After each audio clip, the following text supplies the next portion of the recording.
Mga Kapadadyon Vlogs, another day is another vlogs. Ayan, pag-usapan natin ngayon itong nag-viral na ating kababayan o isa sa mga OFW na ating kababayan na nandoon sa Singapore. At alam din naman natin na parating na ngayong election ngayon at open na ngayon ang online votings. So yun ang ating pag-uusapan ngayon kung bakit nag-viral at pinag-usapan talaga ngayon, nagiging alarma ngayon para sa mga kapwa nating OFW. Ako isa kong OFW na nandito sa Saudi Arabia. Ayan, at pakinggan nyo mga kababayan ko sa sulok ng mundo ng mga OFW. Magkaisa tayo ngayon dahil nagsisimula na ang kanilang pandaraya.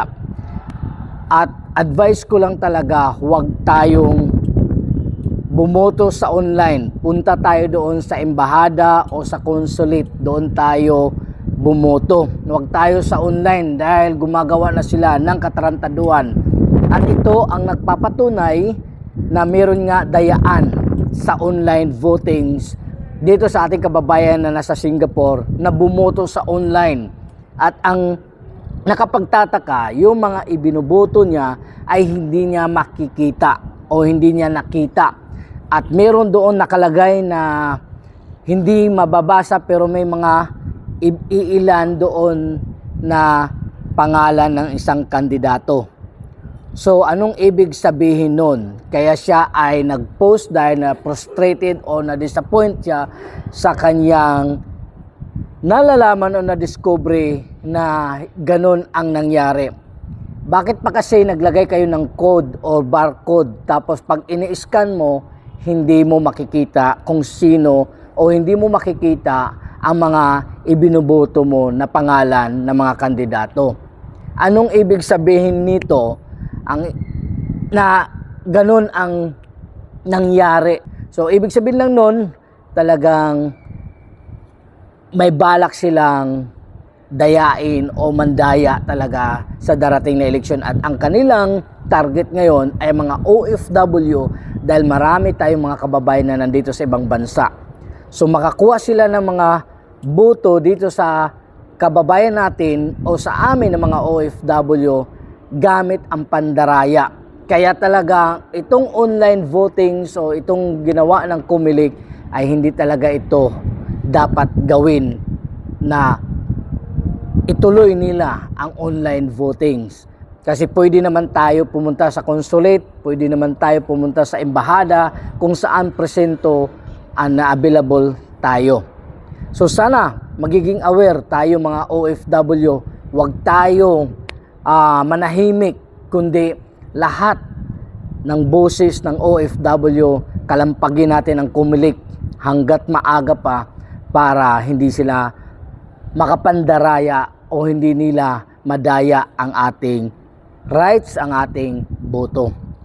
So nakakalungkot lang isipin dahil naglabas na nga ng statement din itong Comelec, chairman of Comelec, na nagpaliwanag kung bakit yun ay ang ganyan ang itsura. Pero bakit kailangan may pangalan doon na mababasa kung yun ay ang ipaliwanag niya na dapat yung text na yun ay hindi dapat natin mababasa o mga numero-numero lang yung nakalagay doon. Kasi pag nag-error yun o kung yun ay pangtapal doon para hindi masilip kung sino yung binuboto mo. Pero pag yung may barcode, anong gamit ng barcode? Kung i-scan natin, ang lumabas ay hindi yung pangalan ng mga kandidato na atin ibinuboto. E di useless lang din. Kasi kailangan din natin i-verify kung tama talaga ang lumabas sa baluta. So sana magiging aware tayo ngayon, mag-ingay tayo at kalampagin natin ang Comelec. Kasi nag-uumpisa na sila sa pandaraya. Kaya sa aking mga kapwa OFW na nandito sa Saudi Arabia, mas maigi o mas mainam na pumunta tayo sa embahada o sa consulate, doon tayo bumoto. At meron din silang inilabas na bawal mag-pictures at bawal natin i-screenshot o bawal natin kumuha ng doon sa ating binuboto. Bawal ang video, bawal ang pictures. Bakit?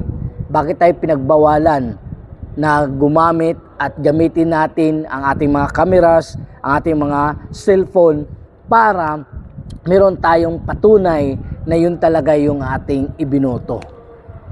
Kasi kung meron tayong mga ebidensya at maglabasan na yun talaga ang ating mga ibinoto, maaari magkagulo diyan sa loob ng COMELEC. Pagdating sa resulta, kung talagang hindi maniwala ang karamihan ng mga kababayan natin na nanalo ang partido ng administrasyon na ito o sila lahat ang pumasok sa Magic 12, yan ay talagang questionable kung sila ay pumasok lahat. Dahil makita naman natin at nakita naman natin kahit saan lupalop ng mundo ay suportado o hindi ayaw suportahan ang administrasyon na ito. Ito ay talagang masasabi ko, kailangan talaga natin magkaisa. Kailangan talaga natin ipakita na ang boses ng OFW ay hindi kayang takpan. Ang boses ng OFW ay hindi nyo kayang patahimikin. Dahil magsasalita at ipaglalaban ng mga kapwa nating OFW sa mampanig ng mundo na ang kanilang ibinoto ay ang mga karapat-dapat at gusto nilang kandidato. Kaya sana magkaisa tayo at manalangin na maganda at mapaayos ang sistema ng ating butuhan sa ngayon. Alam na natin na talagang gagawa ng kabalbalan o kabalastugan o pamimiki o pandaraya. Alam din naman natin yan dahil gumagalaw na nga sila, pera-pera lang talaga ang kanilang pangbato para makuha nila ang Magic 12 sa darating na eleksyon. Please lang mga kababayan ko, magkaisa tayo, isi-share natin yung ating mga nalalaman sa TikTok, sa Facebook at kung saan pang mga social media para kahit papaano maalarma din ang COMELEC o maalarma din ang gobyerno na hindi tayo nananahimik, hindi tayo basta-basta lang patahimikin ng iilan sa mga ganid at swapang sa kapangyarihan. Saludo ako sa ating mga kababayan na ipinaglalaban ang karapatan nila. Saludo ako sa ating mga kababayan na nakikiisa sa panawagan na magkaisa para ang boses ng nakakarami ay pakinggan kung ano man yung ating hinanaing na o ano man yung ating kagustuhan na sana itong darating na eleksyon ay mapayapa. Kaya maraming salamat mga kababayan. Ano po ang inyong masasabi dito sa mga naglalabasan na ngayon? At hindi lang yan, baka sa darating na mga araw, mas dumami pa ang magrereklamo dyan sa online voting. Kaya mas mainam, huwag tayong bumoto sa online. Please, kumbinsihin nyo ang inyong mga kamag-anak na nasa ibang bansa. Huwag na huwag kayong bumoto sa online. Panigurado natin o ipaniguro natin at ipaniguro natin na maipanalo ang hanay ni Pangulong o ni dating Pangulong Duterte. Maraming salamat mga Kapadadyon Vlogs at pasensya na kayo, nagsisimula naman ako nitong mag-content ng ganitong political. Ayoko na sana pero hindi ko talaga mapigilan dahil sa aking nalalaman, sa nababasa, sa kahit saang social media. Kaya maraming salamat sa inyong patuloy na pagsubaybay. Please subscribe my YouTube channel at panoorin lahat ng mga videos ko at mabuhay pa tayo mga kapwa kong OFW. God bless, dobling ingat lang po mga Kapadadyon Vlogs. Bye-bye.